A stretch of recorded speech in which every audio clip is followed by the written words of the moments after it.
کیا عمران خان کو وزیر اعظم بنانے میں اداروں کی مہربانی ہے؟ کیا P T I gold Smith کا پروجیکٹ تھا؟ پاکستانی سیاست میں یہ پہلی بار نہیں ہوا کہ اپنی تخلیق خالق کے گلے پڑ گئی۔ اس سے پہلے پاکستانی اسٹیبلشمنٹ نے پرائیویٹ ملیشیاز بنائے جو بعد میں ان کے لیے درد سر بن گئیں۔ افغانستان میں طالبان کو سپورٹ کیا اور یہ معاملہ بھی گلے پڑ گیا۔ بھٹو کی ابتدا میں سرپرستی کی اور وہ بعد میں ان کے لیے اتنا بڑا چیلنج بن گئے کہ انہیں پھانسی پر چڑھانا پڑا۔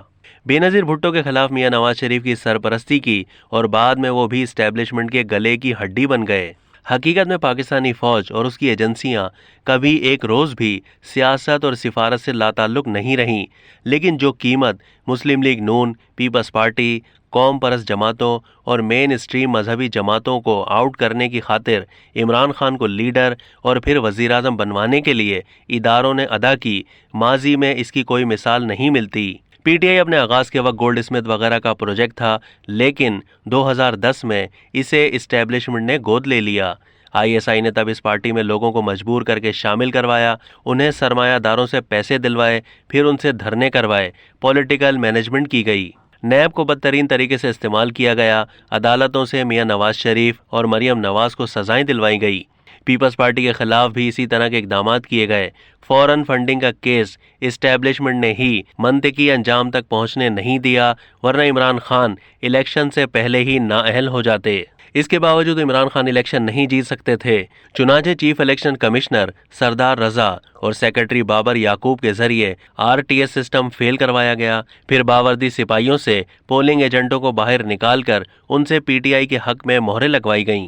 چنانچہ عمران خان کو اسٹیبلشمنٹ نے باقاعدہ منصوبہ بندی کے تحت وزیر اعظم بنوایا، اور یہ تاریخ میں پہلی مرتبہ ہوا کہ اس وقت کے D G I S P R نے ان کے حق میں نہ صرف وَتُعِزُّ مَن تَشَاءُ وَتُذِلُّ مَن تَشَاءُ کا ٹویٹ کیا، بلکہ میڈیا کو ہدایت کی کہ وہ 6 مہینے تک عمران خان حکومت کے خلاف کوئی منفی خبر شائع یا نشر نہ کریں۔ لیکن روایتی احسان فراموشی کا مظاہرہ کرتے ہوئے عمران خان اور ان کی اہلیہ کی ہدایت پر پی ٹی آئی کے سوشل میڈیا ٹرولز فوج کے خلاف ہو گئے۔ عمران خان کی سپورٹ کی وجہ سے پہلے 4 سال فوج کو مخالف جماعتوں کی طرف سے تنقید کا سامنا کرنا پڑا، اور اب پی ٹی آئی نے تنقید کا سلسلہ شروع کر دیا ہے۔ یہ سب کچھ وہ سویلین بالادستی کے لیے نہیں کر رہے تھے، بلکہ انہیں بلیک میل کرنا چاہتے تھے کہ وہ دوبارہ انہیں گود لے لیں اور ان کے لیے ماضی کی طرح غیر آئینی اقدامات کریں۔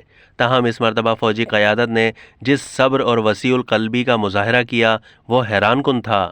جب فوج اپنے آئینی رول تک محدود رہنے پر مصر رہی تو پی ٹی آئی فوج کے بارے میں گراوٹ کی اس انتہا تک آ گئی کہ جب کمانڈر صدن کمانڈ لیفٹیننٹ جنرل سرفراز اپنے 5 ساتھیوں سمیت سیلاب زدگان کی مدد کی مقدس ڈیوٹی میں ہیلی کاپٹر حادثے میں شہید ہوئے، تو پی ٹی آئی کے سوشل میڈیا ٹرولز نے اس موقع کو بھی گندے سیاسی مقاصد کے لیے استعمال کیا اور شہداء تک کے بارے میں ایسی زبان استعمال کی کہ اس سے نہ صرف شہداء کے ورثہ کی فیملیز بالخصوص اور پوری فوج کی بالعموم شدید دل آزاری ہوئی۔ یہی وجہ تھی کہ جب صدر عارف الوی نے جنازے میں شرکت کی خواہش ظاہر کی تو انہیں شہداء کے لواحقین کے غم و غصے کے پیش نظر آنے سے منع کیا گیا، جبکہ دوسری طرف وزیر اعظم میاں شہباز شریف اور کئی وزراء جنازے میں شریک ہوئے۔ پی ٹی آئی نے ملک کی سلامتی کے ساتھ نیا کھلواڑ شروع کر دیا ہے اور سوشل میڈیا پر یہ بات پھیلانے لگی ہے کہ ایمن الظواہری کو جس ڈرون نے کابل میں نشانہ بنایا وہ پاکستان کی زمینی حدود سے گیا تھا، حالانکہ خود افغان طالبان نے ایسا کوئی الزام نہیں لگایا۔